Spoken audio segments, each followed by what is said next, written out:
Olá, meus queridos. Hoje é quarta-feira, 22 de outubro de 2025. Estamos aí quase terminando o ano de 2025, dando sequência ao nosso trabalho, que está terminando já de 365 dias andando com Deus. Sou grato a Deus por ter me sustentado em todos os problemas que já tivemos, com todas as idas e vindas, mas Deus tem nos sustentado hoje. Até hoje, creio que sustentará continuamente. Amém? Ano que vem estaremos falando sobre o de Jó.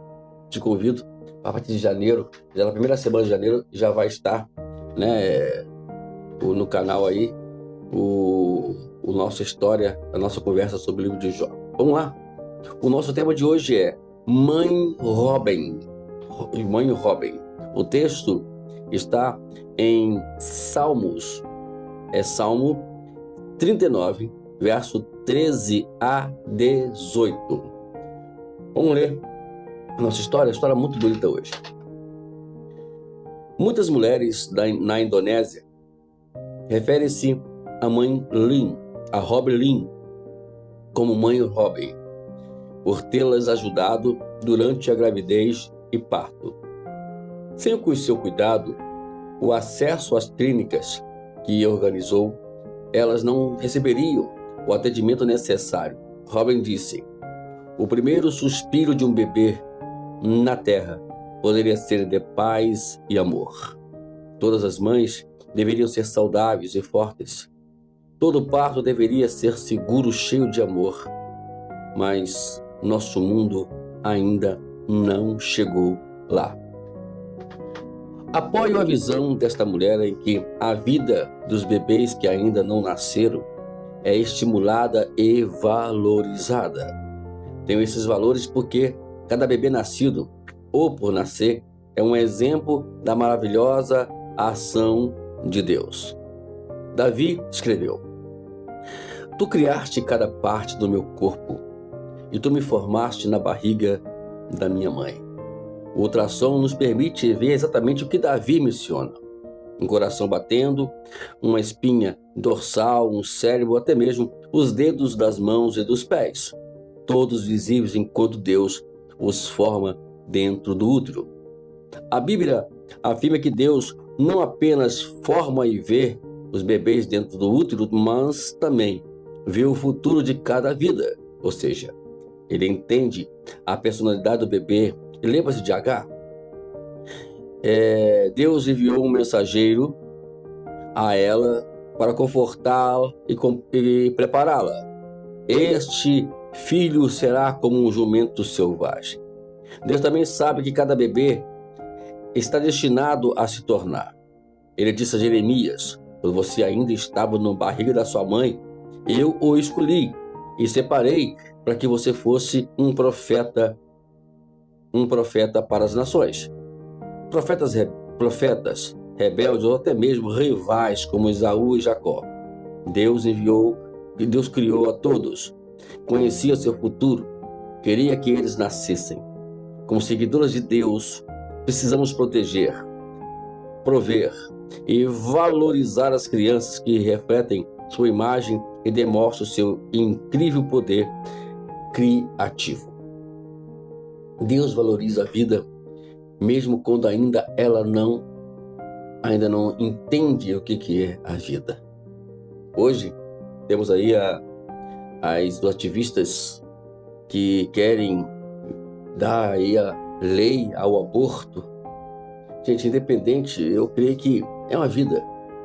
E quantas crianças foram mortas por conta do aborto, que poderia ser uma bênção para este mundo ou a solução para este mundo.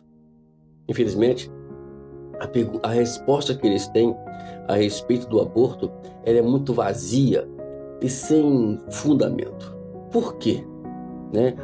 Porque é isso. Não tem. Esses dias eu estava vendo um confronto e a pessoa não soube responder, e quando respondia, era uma resposta assim, completamente sem coerência nenhuma, para poder justificar o aborto. Não existe justificação do aborto.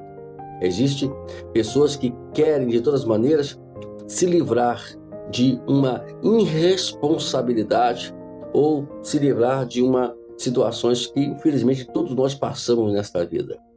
Nós temos homens de Deus hoje que, por conta até do estupro, as mães persistiram em tê-los em vida e eles foram bênção e são bênção até hoje. A gente precisa analisar isso. Pastor, não é porque não é com o senhor, não é com a sua filha, não é com o seu filho. Eu entendo exatamente isso. Mas nós precisamos avaliar isso. Olhar a vida com mais prazer, com mais alegria. Porque uma coisa que é bem certa, amados. Quando nós permitimos isso, estamos praticamente admitindo o homicídio, o genocídio, né? E temos aí alguns exemplos, pelo menos 2, muito claros. Existem outros exemplos mais na Bíblia, como os Mordok, acho que é Mordok, parece que era o Deus que entregava as crianças, que sacrificava as crianças. Mas eu queria deixar só 2 exemplos aqui, porque os outros eu agora não me veio à mente. Mas essas 2 são fundamentais, tanto Herodes, quanto Herodes lá no Novo Testamento, que matou todas as crianças, né, para poder chegar até Jesus, e como também Faraó, lá no Egito, também no livro de Êxodo, Jacó também fez a mesma coisa. Pessoas que estamos lidando com a mesma coisa, porque não vai mudar nada, né? É pior, né? É pior. Então, a gente precisa fazer esses autoanálises da nossa vida, né? Precisamos criar, em vez da nosso governo ficar criando meios para abortar, criar meios educacionais para poder tratar dessas pessoas, né? Tratar dessas meninas ou mulheres que passaram por esse transtorno do aborto, do estupro, né? E outras mais coisas. Tratar das crianças que têm alguma deficiência dentro delas. Gente, não existe justificativa. Ela está com a mente assim, com tal solo, não tem condições de viver. Gente, se ela está ali, é porque tem um propósito. Nós temos que entender o propósito de Deus.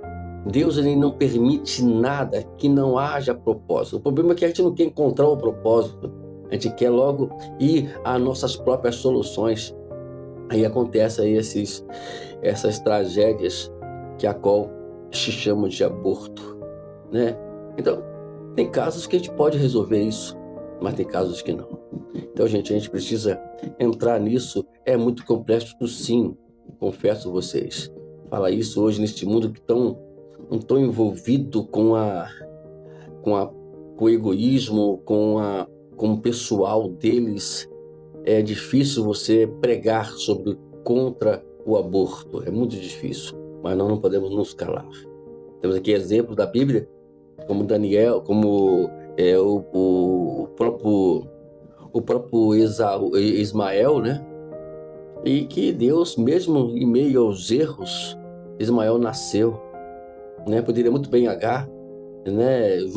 E se tivesse Agar hoje aqui, com certeza chegaria esses ativistas aí e iria dizer para ela que ela poderia abortar Ismael. Outros mais. E Deus não. Deus, ele estava ali taxativo. Não, ele tem planos para ele. Para todas as pessoas que ainda estão no seu informe, ainda tem planos de Deus para essas pessoas. E quando nós matamos, nós estamos matando também os planos deles. E isso vai gerar contabilidade quando nós chegarmos, ou quando todos nós chegarmos diante de Deus. Então está aí a palavra de hoje, né? Que essa quarta-feira seja uma quarta-feira de reflexão, né? Para nós todos, tá bom? Deus abençoe. Até amanhã, né? Estamos quase terminando aí o nosso trabalho e com certeza Deus tem muitas coisas ainda para poder nos falar nesse percurso que fora. Hoje estamos completando 294 dias pregando aqui todas as manhãs, todos os dias aqui, enviando para esse canal, né? Hoje estamos completando 295 mensagens. Eu nunca preguei tanto na minha vida como estou pregando esses últimos dias da minha vida, né? mas fica gravado aqui. Um dia que Deus me levar para a glória dele, ficará aqui o legado do canal, para que todos possam visitar, para que todos possam rever. E ainda continua nesse canal. Tudo aquilo que nós almejamos é que você cresça, que você desenvolva, mas dentro da vontade de Deus. Vamos lá? Nosso exame diz o seguinte: leia o Evangelho de Lucas, capítulo 1, verso 31 e 33, para ver como Deus planejou a vinda do seu filho Jesus antes que ele nascesse. E o de Marcos, capítulo 10, verso 14, para ver como Jesus interagia com as crianças. Se fosse também nos dias de hoje, iriam sugerir para que Maria abortasse aquela criança que mais tarde venha a ser o Salvador do mundo. Se fosse hoje, fariam isso. Vamos nós considerem. Qual o envolvimento de Deus com a vida dos bebês que ainda não nasceram? Já falamos aqui, é um envolvimento muito profundo. Para terminar, como os seus valores refletem o que a Bíblia diz sobre a vida nos estágios iniciais?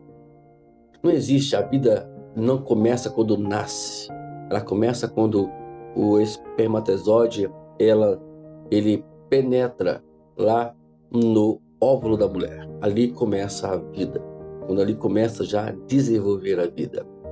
Para poder ficar melhor, Deus já sabe daqueles milhões de espermatozoides que é jogado sobre a mulher, dentro da mulher. Ele sabe que era eu. Foi jogado a pulsão. Eu entrei lá e nasci. Você nasceu lá. Um dos milhões, você que nasceu. Deus sabe tudo. Deus, ele é o nosso Criador. Por isso, vamos manter firme nele. E não vou entrar nessa, não. Lute contra isso. Vamos criar. As igrejas, poderiam muito bem isso.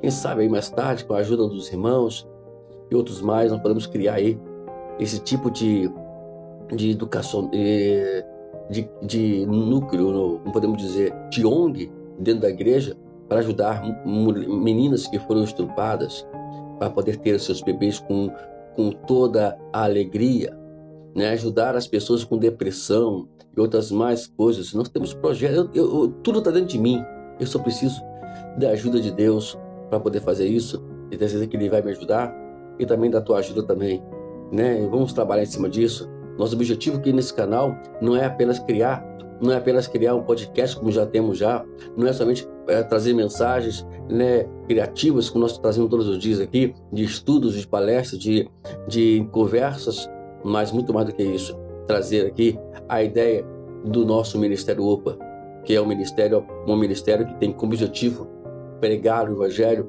de todas as maneiras possíveis, Vamos lá, nós já temos o nome, a nossa irmã Cecília, minha concunhada abençoada, me sugeriu um nome e eu amei o nome.